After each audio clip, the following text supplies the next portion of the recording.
it's Jody.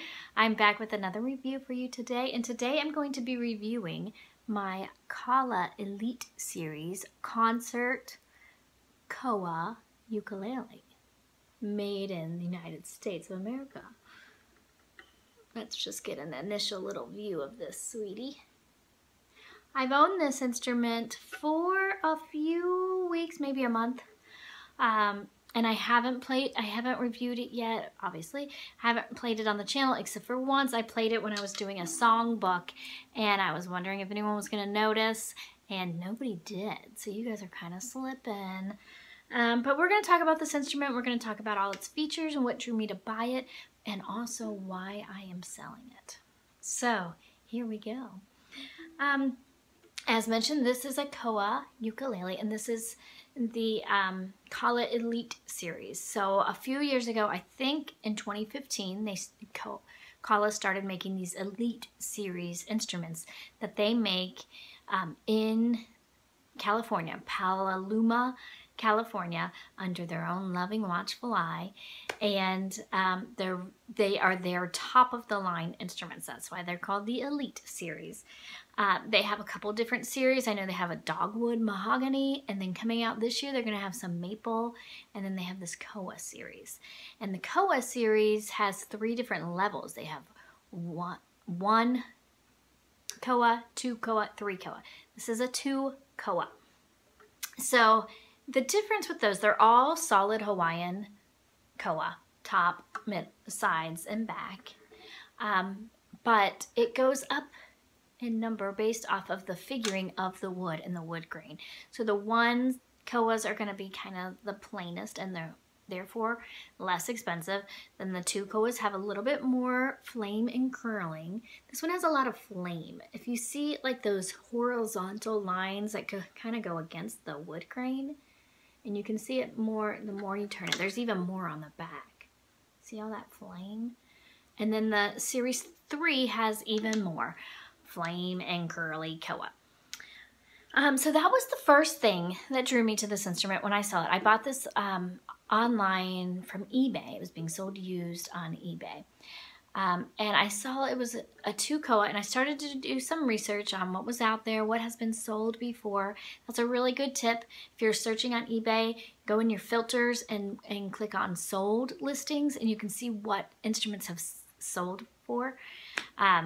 And when I was doing my research, most of the 2 Koas weren't this pretty, to be honest. A lot of them were still pretty plain. And this one, I think, is really beautiful and has a lot of interest in the wood grain and all that beautiful flame, as you can see. So that was the first thing that drew me to this instrument. The next one was that most of the Kala Elite series that I found were just the Koa, no other binding or rosettes. This one, as you can see, does have a binding. That's actually a Koa binding, and then it's got that little black and white edge. It's got purfling here, the black and white, see? And then it also has binding, Koa binding, which I thought was really interesting because usually binding is like a contrasting color. And so this one, you can barely even see it. So I'm not really sure the purpose of it. But just very beautiful. And again, kind of unique. I didn't see a lot of the Elite series that had the rosette. And I like that. I think the plain Koa is nice, but I like a little bit extra right there. I did find, here's another tip for you. I did find an old listing on the ukulele site. Now, if you go to the ukulele site, that's a store in Hawaii, online store. If you go just to their site and click in, you know, Koa, Kala 2 Koa Elite, it might say nothing, no listings. But if you go to Google and do a Google search for that, one of the links that can come up is an old ukulele site listing. And you click on that, and the link is still good. And it just says out of stock, but it still has all the specs and their description. This one even had a video of someone playing it. And it looked just like this, to the point where I double-checked the serial number, because it does have a serial number in there, and they had it in their picture as well. It's not the same one, but very similar. So that's where I got my specs from, that listing. And that's how I know it's koa rosette and koa binding. Also, it has a Honduran mahogany neck that's made out of all one piece of mahogany. Now, you are only going to see that on high-end ukuleles, because imagine the piece of wood you have to use to cut this whole thing out of one piece of wood. It's a lot bigger than if you cut this out of 3 pieces of wood. You can have a piece of wood this skinny, a little piece of wood here, and a little piece of wood here. So it's cheaper to piece together a neck and a headstock versus getting it all out of one piece of wood. However, it's more desirable to have it out of one piece of wood. Not only does it look better, you don't see any joints, but it's serviceable because it helps the resonance of the instrument. So this whole neck and headstock can vibrate as one piece of wood. So it's going to be more resonant. So that's nice. Mahogany there. While we're here, it's got sealed Kala brand tuners. So I don't really know what they are, but, and then it said ebony buttons. And the tuners work just fine. I prefer geared tuners over friction tuners. And so I was happy to see the geared tuners on here. It said it's got an inlaid logo, and it even has like a little extra flare on the sides. And it looks, I don't know what it is, but it's kind of a little bit holographic, that logo. And then it said rosewood head plate. I'm not sure if that is. It looks more like koa to me, but I don't know. And then rosewood fingerboard. Obviously, no sharp frets. It's got mother of pearl fret markers, also inlaid, and it has the dots on the side.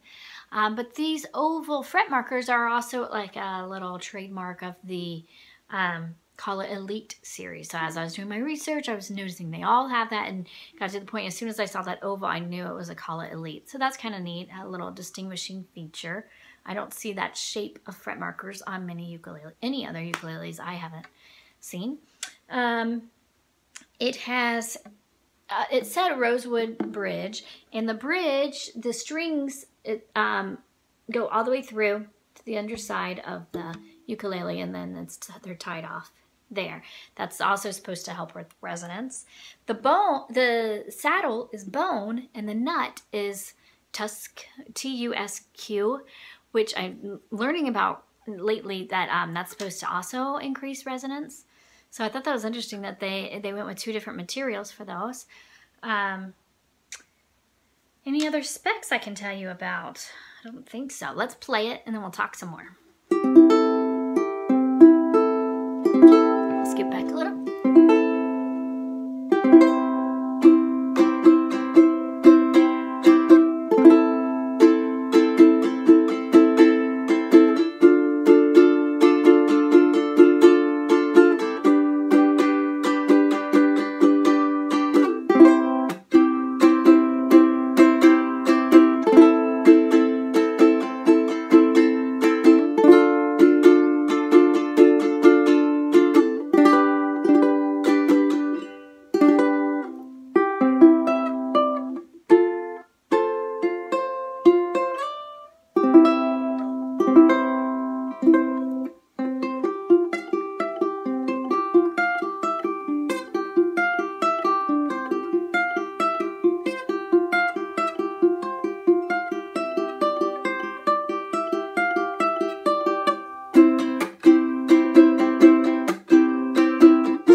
Nice, in my opinion. It sounds like koa.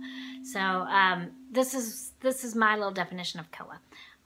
I think koa is a really well-rounded sound. You get that sparkly bell-like sound on the high end, but then you also get a nice kind of full sound on the lower end. So I think I really like koa a lot. I think it's a nice, well-rounded sound and really pretty, just so pretty. There's a reason why it's desirable. It's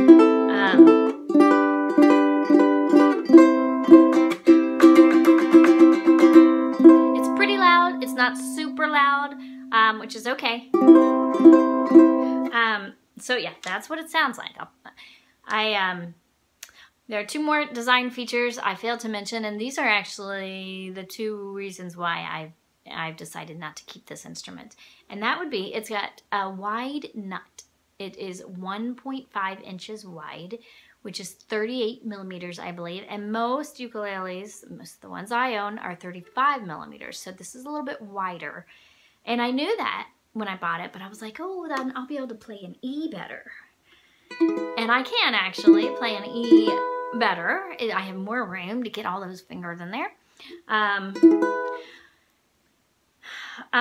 But I still, I don't like it. I don't like the wide nut for me.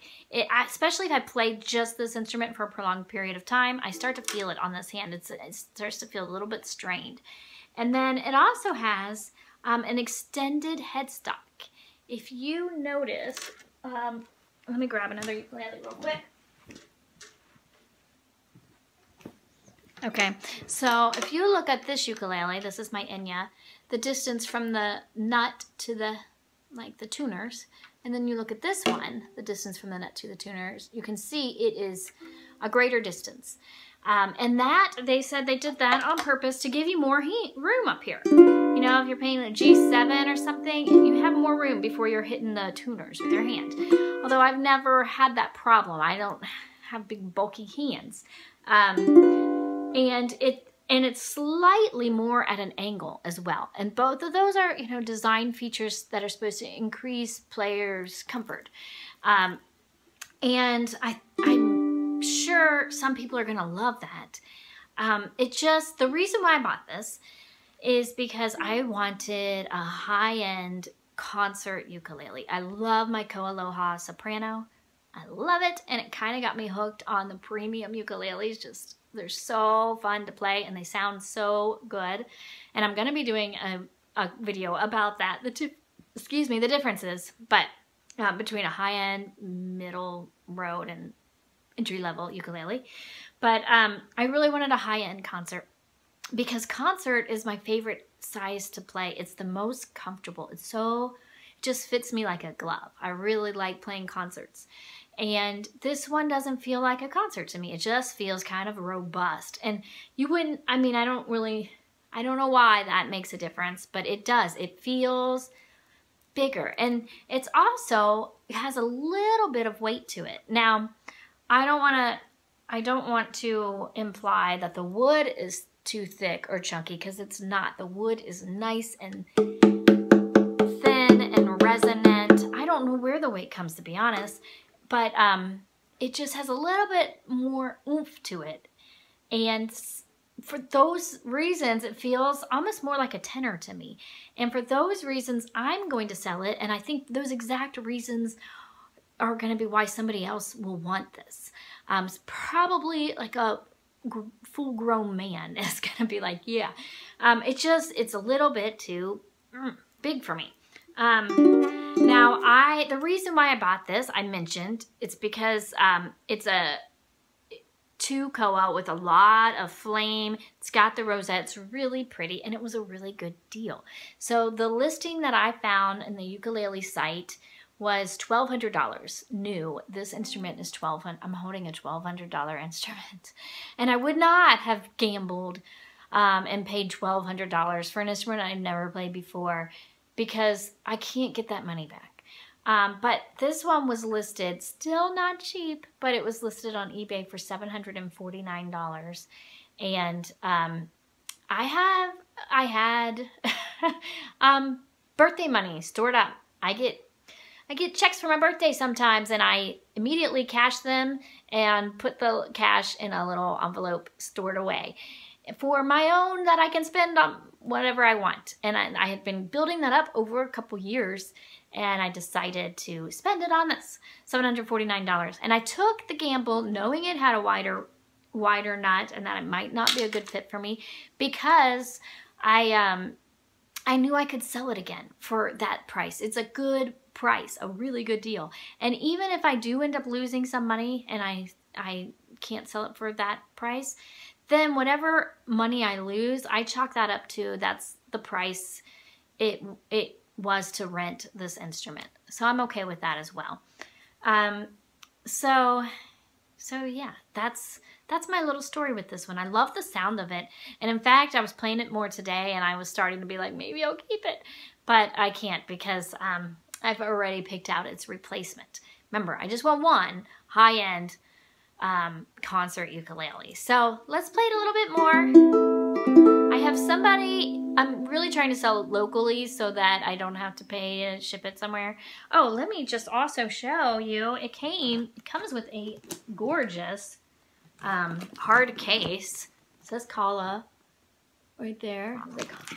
Yeah, it says Kala Elite right there. It's got a little bit of red stitching, which I thought was cool. Really nice case. Even has this little thing you can fill out. I'm gonna open it up. Beautiful, beautiful case, which obviously protects the instrument very well. And it also came, this is a strap and keys. You can lock it up. And then this is a strap, I will show you. You could attach here and here, and you could like put it over your shoulder.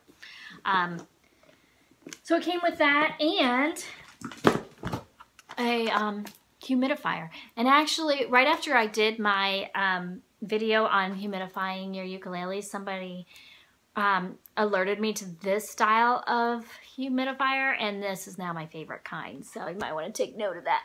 Music Nomad, really nice. So it also came with this. So anyway, I'm trying to sell it locally, and I actually have, that's not it. I actually have someone looking at it tonight. Hopefully, hopefully my friend Rick buys it. But if not, and you're interested, you can put it in the comments, and I will just work my way through if I'm unable to find it locally, a local buyer. So let's just end it. If you have any questions, let me know. It's a beautiful instrument, very well crafted, very beautiful sound, beautiful aesthetics, great attention to detail. I forgot to mention low action, great intonation. I mean, you expect that from a high level instrument. It's gonna have good intonation. And if it's made in the US, I mean, this is a broad statement, but if it's made in the US, it's probably gonna be set up pretty well as well, which means low action. All right, so let's finish under the 20-minute mark.